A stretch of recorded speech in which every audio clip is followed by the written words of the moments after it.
So the question is, the sum of two forces P vector and Q vector is R vector such that R vector is equal to P vector. Find the angle between resultant of 2P vector and Q vector and Q vector. ठीक है, question में कोई गलती नहीं है, आपसे जो पूछा गया है बस उस पर ध्यान दीजिए. ठीक है, तो आपसे बोला गया है कि P और Q दो फोर्स हैं, तो मान के चलते हैं बेटा ये आपका कोई P वेक्टर है, ठीक, और ये कोई Q वेक्टर है. ठीक है, इन दोनों के बीच में कोई एंगल है वो थीटा है. क्वेश्चन में दिया नहीं है तो आपको खुद ही मानना पड़ेगा, सिंपल सी बात है. ठीक, और आपको दिया है पी क्यू जो है उनका रिजल्टेंट आर वेक्टर है, तो पी और क्यू का रिजल्टेंट जो है हम मान के चलते हैं ये कोई आर वेक्टर है. ठीक है, सिंपल सी बात है. और आपका आर जो है पी के बराबर दे रखा है. एंगल बताना है आपको किन किन बीच में, 2p वेक्टर और q वेक्टर के रिजल्टेंट. तो ये आपका p वेक्टर है, इसी को अगर डबल कर दोगे आप तो ये हो जाएगा आपका 2p वेक्टर. ठीक है, आप चाहें तो यहां से p वेक्टर को हटा सकते हैं तो पूरा 2p वेक्टर हो जाएगा. ठीक, और q वेक्टर, तो 2p वेक्टर और q वेक्टर का रिजल्टेंट कहां आएगा बेटा आपका, ये कुछ यहां आएगा. आप चाहो तो इस q वेक्टर को यहां शिफ्ट कर सकते हो, है ना, ये q वेक्टर आपका यहां शिफ्ट हो जाएगा, तभी तो p और q is equal to r बनेगा. ठीक है, तो ये 2p वेक्टर और ये q वेक्टर, इन दोनों का जो रिजल्टेंट होगा उसको हम कुछ r डैश मान लेते हैं. क्या करते हैं, हम उसको r डैश मान लेते हैं. तो 2p वेक्टर और q वेक्टर का रिजल्टेंट ये हुआ r डैश, और q वेक्टर यानी इस दोनों के बीच का एंगल ये अल्फा निकालना है. आपको बात समझ में आई नहीं, आपको एंगल निकालना है 2p वेक्टर और q वेक्टर के रिजल्टेंट और q वेक्टर के बीच में. ठीक है, तो ये हमें अल्फा वेक्टर निकालना है. ठीक, सिंपल सी बात है. क्लियर हुआ कि नहीं हुआ? अब इसको करेंगे कैसे, तो पहले जो शुरुआत में जो लाइन दे रखी है उससे कुछ रिजल्ट निकल के आ सकता है क्या, वो हम बात की बात करेंगे. पहले हम अल्फा के बारे में बात करते हैं. तो आपने नोट्स में पढ़ा होगा बेटा, मैं रिलेट करके पढ़ा रहा हूं, है ना, मैं फालतू में यहां पर कंपोनेंट करके आपको कंफ्यूज नहीं करना चाहता. ठीक है, समझना मेरी बात को. अगर ये ए वेक्टर होता है और ये बी वेक्टर होता है, इन दोनों के बीच का एंगल थीटा होता है, तो इन दोनों का रिजल्टेंट आर होता है. ठीक, तो इस बी वेक्टर को आप यहां शिफ्ट करते हो. ठीक है, और ये आगे बढ़ाओगे तो ये वाला एंगल भी थीटा ही होता है. इसको राइट एंगल ट्रायंगल बनाया तो ये कंपोनेंट बी cos थीटा और ये वाला कंपोनेंट बी sin थीटा आपको पढ़ाया जाता है. तो ये जो एंगल होता है अल्फा, ये होता है tan alpha is equal to B sin theta divide by a plus B cos theta.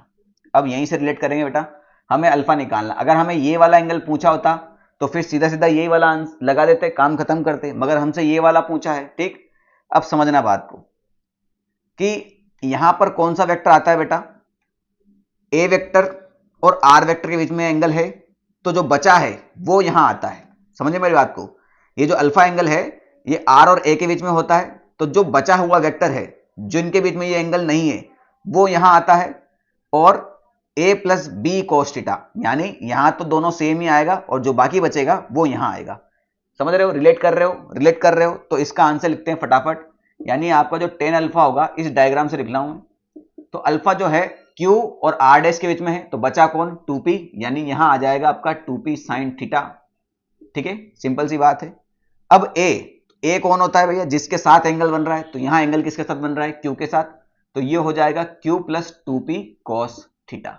Relate करके आंसर समझ में आना चाहिए आपको. ठीक है, अगर आ गया होगा तो कमेंट में करके बता देना, नहीं आया होगा तो भी बता देना, इसको मैं दोबारा एक्सप्लेन कर दूंगा. ठीक है, वैसे समझ में आ गया आपको, मुझे पता है. ठीक, अब यहां से कैसे कुछ निकाले, तो बेटा ऊपर जो हमें दिया है एक लाइन कि P और Q का रिजल्टेंट R है, जहां पर R P के बराबर है, यहां से कुछ रिजल्ट निकल के आ सकता है अपना. ठीक है, तो इसको करते हैं बेटा.